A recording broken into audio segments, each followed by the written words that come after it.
12 साल की कुमुद माँ की साड़ियाँ पहन पहन कर लगभग 1 घंटे से खुद को आईने में निहार रही थी। कभी होठों पर लाली लगाती, कभी करीने से बाल संवारती हुई खुद पर ही रीझे जा रही थी। माँ कस्तूरी वहीं पास में बैठकर सिलाई मशीन चला रही थी। बीच बीच में वह चुपचाप बिटिया कुमुद की ओर देखती और उसके क्रियाकलाप पर मंद मंद मुस्काती, फिर वापस कपड़े सीने में जुट जाती।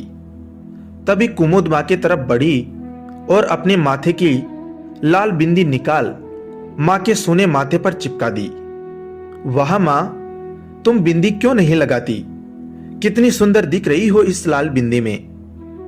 कस्तूरी को मानो बिजली का झटका लगा। बिंदी को एक झटके में निकाल उसने जमीन पर फेंक दिया। क्या कर रही हो कुमुद? किसने कहा यह सब फालतू सामान घर लाने को? बाहर फेंको ये सब। पर मां, यह फालतू सामान नहीं है, श्रृंगार का सामान है। हमारे स्कूल में प्रोग्राम है तभी लाए हैं, पता तो है तुमको, फिर काहे इतना भड़क रही हो? कुमुद मां के अप्रत्याशित गुस्से को देख चौंक गई। अच्छा, मुझसे दूर रखो, यह सब तुझे अच्छा लगता है तू कर, मुझे नहीं पसंद, मुझसे दूर रख। कस्तूरी तिल मिलाई। क्यों नहीं पसंद मां? इतनी सुंदर लग रही थी यह बिंदी तुम पर, एकदम चेहरा मानो चमक उठा हो। तुम क्यों नहीं लगाती? हमारी तो सारी सहेलियों की मां कितना सच के आती हैं, सबको पसंद होता है, बस तुमको ही नहीं। कुमुद झल्लाते हुए बोली।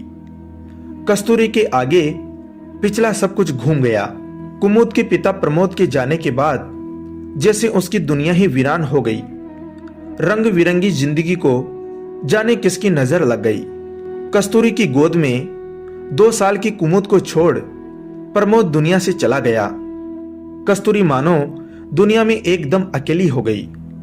ससुराल की तरफ से तो ठोकरें पड़ी ही, मायके में भी बस परायापन मिला। अलग रहने के सिवाय कोई रास्ता नहीं था। किसी तरह कपड़े सिलने का काम सीखा और अपना काम शुरू किया। धीरे धीरे जिंदगी ने राह पकड़ी। मात्र 25 साल की उम्र में उसने यह सब झेल लिया था। अब वो थोड़ा जीना चाहती थी। प्रेस जी के रूप में एक दोस्त मिला उसे। बगल में ही उनकी चूड़ी बिंदी आदि सौंदर्य प्रसाधनों की दुकान थी। शादीशुदा थे, सुखी परिवार था उनका। कठिनाई में अक्सर वो सहारा बन जाते, दुख बांट लेते, आंसू पोंछ लेते। बस गम का रिश्ता था दोनों के बीच। लंबा कद, सांवली काया, गठीला शरीर और सज्जनता की मिसाल। कहते हैं सब पुरुष एक जैसे नहीं होते। प्रमोद के जाने के बाद जहां अब तक उसने पुरुषों के रूप में सिर्फ भूखे भेड़िए देखे थे, प्रेस जी वैसे कतई नहीं थे। बड़ी मुश्किल से भरोसा कर पाई थी कस्तूरी उन पर, और उन्होंने इस भरोसे की हमेशा लाज रखी। कस्तूरी की दुनिया में अब रंग वापस आ रहे थे। वह पिछले काले दिनों को भूल जाना चाहती थी। एक दिन घर जाते समय उसने यूं ही प्रेस जी की दुकान से श्रृंगार का कुछ सामान खरीद लिया, मामूली सा। रात भर वह सोचती रही लगाऊं या नहीं। फिर सुबह बिटिया को स्कूल भेज वह खुद दुकान जाने के लिए तैयार हो गई। कम से कम 50 बार बिंदी लगाई और उतारी। मन में एक डर जगह बना चुका था, लोग स्वीकार करेंगे।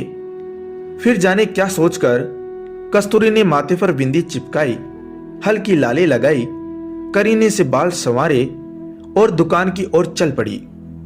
करीब 500 मीटर की यह दूरी वह हर रोज पैदल ही तय करती थी, पर आज लोगों की नजरें उसे कुछ ज्यादा ही नुकीली धार से देख रही थी। कुछ फुसफुसाहट कानों को भेद रही थी। श्रृंगार आखिर किसके लिए? किसी तरह दुकान पहुंची। आज काम में मन नहीं लग रहा था। दिन के खाने के समय प्रेस जी आए। कस्तूरी के माथे पर बिंदी चमक रही थी, जो सबने देखी थी, पर उन्होंने उसके माथे पर पड़ती चिंता और डर की रेखाओं को देख लिया था, जो कोई नहीं देख पाया था, जिससे किसी को कोई फर्क नहीं पड़ता था। देखिए कस्तूरी जी, बदलाव कोई भी हो, शुरू में तकलीफ देह होता ही है, बाद में आदत लग जाती है और तब सब अच्छा, आसान और सहज लगता है। आपको जो अच्छा लगता है आप करें। लोग तो कहते हैं कुछ न कुछ। जब आप तकलीफ में होते हैं तो मदद को कोई आगे नहीं आता, पर आप अपनी दुनिया में रंग भरे तो सबको तकलीफ होती है। आप ध्यान न दें, वो करें जिसमें आपकी और आपकी बेटी की खुशी है। मैं चलता हूं, वरना इससे भी आपकी परेशानी बढ़ जाएगी, कहकर परेश जी वहां से चले गए। कस्तूरी ने तय किया कि अब वो ज्यादा ध्यान नहीं देगी लोगों की बातों पर। उसने बिंदी और जोर से माथे से सटा दी। वापस जाते समय उसने कुमुद को स्कूल से लिया और घर की ओर चल पड़ी। रास्ते में उसे फिर से लोगों की भद्दी बातों ने घेर लिया। अब परेश महाशय को रिझाना भी तो है, उन्हीं के लिए करा होगा ये श्रृंगार। अपना पति तो मर खप गया, अब दूसरे का घर बर्बाद करने चली है। अब ये उम्र अकेले तो नहीं करती होगी। बातों के नस्तर यूं चुभे कि कस्तूरी के कानों से घुसकर दिल छलनी कर गए। वह आंसुओं से भीग गई, अपराध बोध से घिर गई। मेरी वजह से किसी का घर नहीं टूटना चाहिए, और परेश जी जैसे सज्जन पुरुष का तो बिल्कुल भी नहीं। मैं ऐसा नहीं होने दूंगी। कस्तूरी ने रातों रात घर, दुकान सब खाली कर दिए और वह शहर छोड़कर निकल गई। जाते जाते उसने रास्ते में वह बिंदी माथे से नोचकर खुद से दूर फेंक दी, बहुत दूर। वह वर्तमान में लौट आई। आज कुमुद पूरे 12 साल की हो गई। 8 साल बीत गए थे इस बात को। कुमुद अब भी तैयार होने में लगी थी। बहुत शौक था उसे सजने संवरने का।